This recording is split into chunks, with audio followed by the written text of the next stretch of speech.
दोस्तों आज हम जानने वाले हैं कि पृथ्वी पर सबसे पहले इंसान का जन्म कैसे हुआ था। आप सब जानते ही होंगे कि हम इंसान इस धरती पर हमेशा से ही मौजूद नहीं थे, क्योंकि यदि ऐसा होता तो शुरुआत में जब धरती पर डायनासोर्स जीवित हुआ करते थे तब हम उनके साथ कैसे रह पाते, क्योंकि डायनासोर्स के रहते हुए हम इंसानों का पृथ्वी पर अच्छे से डेवलप हो पाना लगभग नामुमकिन था।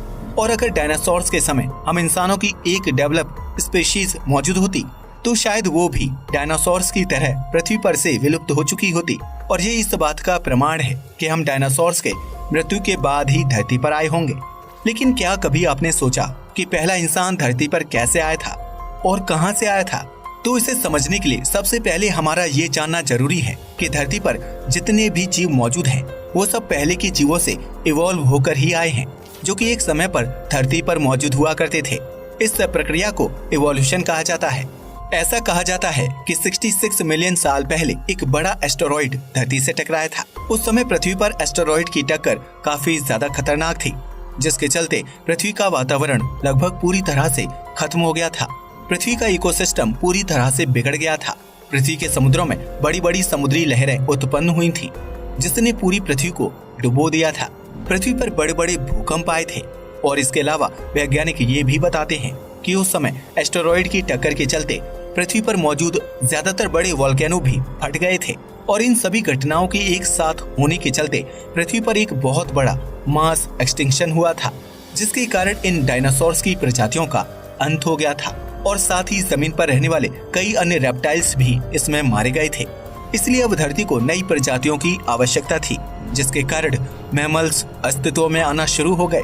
और इसके 10 मिलियन साल बाद इन्हीं मैमल्स की 3 से 5,000 प्रजातियां धरती पर अस्तित्व में आ गई, जिनमें से एक थी प्राइमेट्स यानी बंदर जैसे दिखने वाली प्रजातियां। और फिर इन प्राइमेट्स में भी कई सारे बदलाव आए, जैसे कि जो पहला बदलाव था वो ये था कि यह प्राइमेट्स 2 अलग अलग ग्रुप्स में डिवाइड हो गए। इनमें से एक था स्ट्रेप्सरीन, जिन्हें वेट नोज्ड प्राइमेट्स भी कहा जाता है, क्योंकि इनमें सूंघने की शक्ति थी।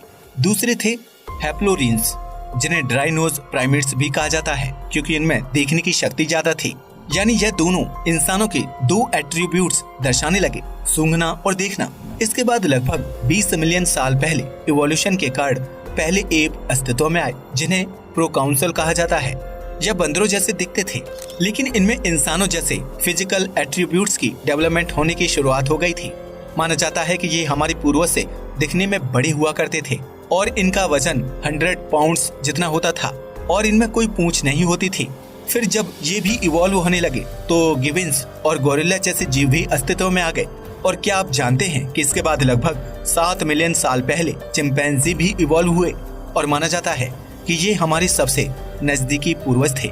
इसके बाद आर्डिपिथेकस नाम के जीव भी अस्तित्व में आए और इनका ब्रेन साइज एप्स जितना बड़ा था।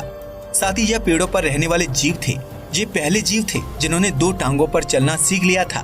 लगभग 4 मिलियन साल पहले ऑस्ट्रेलोपिथेकस ऑर्डिपिथेकस से इवॉल्व होकर अस्तित्व में आए और यह लगभग इंसानों जैसा दिखने लगे थे। हालांकि इनमें अभी भी एप जैसे दिखने वाले फीचर्स थे और यह पहले ऐसे थे जिनके पांव सामने की ओर इवॉल्व हो गए, जिससे कि इनका 2 टांगों पर चलना और भी आसान हो गया था। और अब यह अपने हाथों का इस्तेमाल स्टोन टूल्स बनाने में करते थे। और ये भी आगे चलकर 2 ग्रुप्स में डिवाइड हो गए, जिनमें से पहले वो थे जिनकी जॉज यानी कि जबड़े काफी बड़े हुआ करते थे और दूसरे वो थे जिनका ब्रेन साइज काफी बड़ा हुआ करता था। लेकिन इनमें से बड़े ब्रेन साइज वाले जीव ही आगे और इवॉल्व हो सके और इन्होंने एक नई जीनस की शुरुआत की, जिसका नाम था होमो। यदि आसान भाषा में समझें तो जीनस का अर्थ है प्रजातियों का एक ऐसा ग्रुप जो आपस में ज्यादा रिलेटेड होता है, और होमो एक लैटिन शब्द है जिसका अर्थ है मैन। और कहा जाता है कि असली मानव इतिहास की शुरुआत यहीं से हुई थी। इस होमो जीनस के पहले सदस्य थे होमो हैबिलस, जिन्हें हैंडीमैन के नाम से भी जाना जाता है, क्योंकि यह पत्थरों से बने हुए औजारों का इस्तेमाल करते थे। इनके बाद लगभग 1.9 मिलियन साल पहले होमो इरेक्टस अस्तित्व में आए। इनकी टांगे लंबी होती थी और बाजू थोड़ी छोटी, जो कि आज के मॉडर्न ह्यूमन जैसी थी।